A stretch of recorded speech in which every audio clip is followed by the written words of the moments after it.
Secretary Ross, welcome, first of all. It's always great to see you, sir. Well, thank you. Good to have me on. We're happy to have you here. The report we want to begin with from the Wall Street Journal that China plans to scale back its Made in China 2025 policy to give foreign companies greater access to its economy.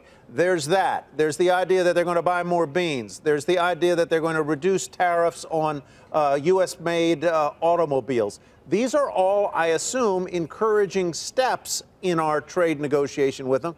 But do they go far enough?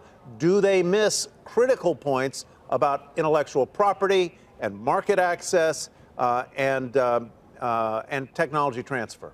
Well, the first thing I think they do is they prove that President Trump was right when he announced his summary of the talks with President Xi.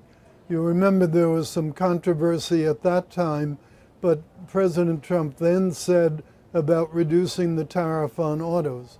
And that will help a lot. And in fact, interestingly, one of the big beneficiaries of that is BMW. They are the largest exporter of autos from the United States, period, and they export about 40% of their vehicles to China. So that's a very direct help to us and probably will be helpful in the talks we've been having with the German auto manufacturers. On the soybeans, go ahead, please. Same thing. The president had said there would be a relatively immediate resumption of soybean purchases. It now turns out that he's accurate. As to the 2025, we don't object to them trying to become more involved in high tech. We do object to using inappropriate methods like stealing secrets, like forced technology transfers, that sort of thing.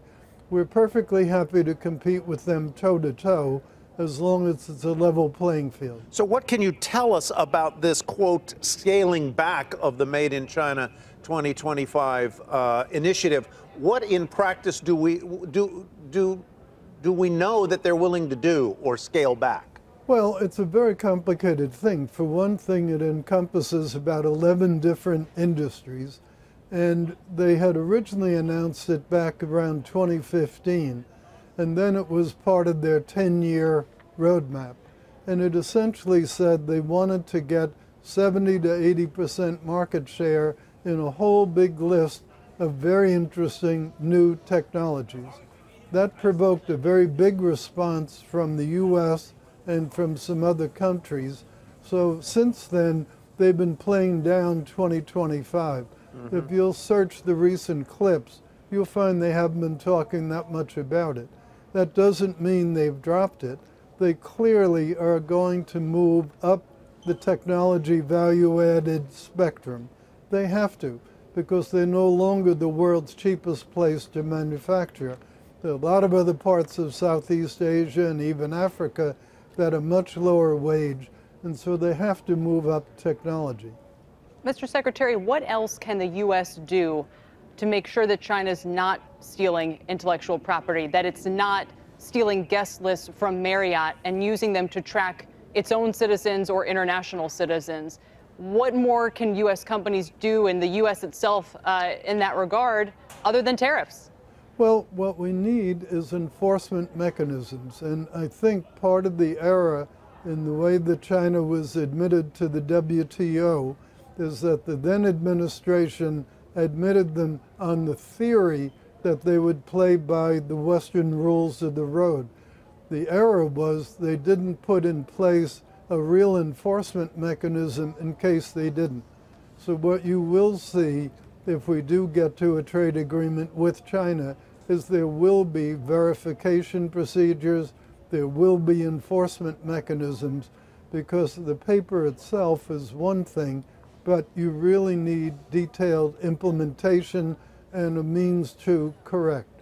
In many cases, it will also take legislative change on the part of the Chinese government, and in other cases, it will have to require the change in practices and the change in the court system. So we're talking about some fairly fundamental structural changes that over time will be needed to accomplish at least our end purposes. And given that they're unlikely to accept those changes, Should we expect more announcements from the U.S., such as the travel advisory that reportedly may go out saying, perhaps it's not wise for U.S. citizens to travel to China? Are those all tools in the toolkit for effecting those changes? Well, there are all kinds of tools in the toolkit. I'm not so sure what provoked the rumor about the travel advisory. It could be something as simple as the former Canadian embassy official that went missing yesterday in China.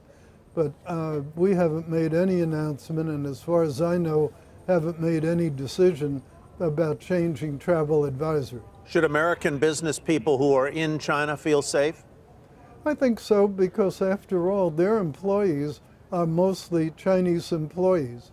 So if the Chinese did something detrimental to those businesses, they would be hurting their own people.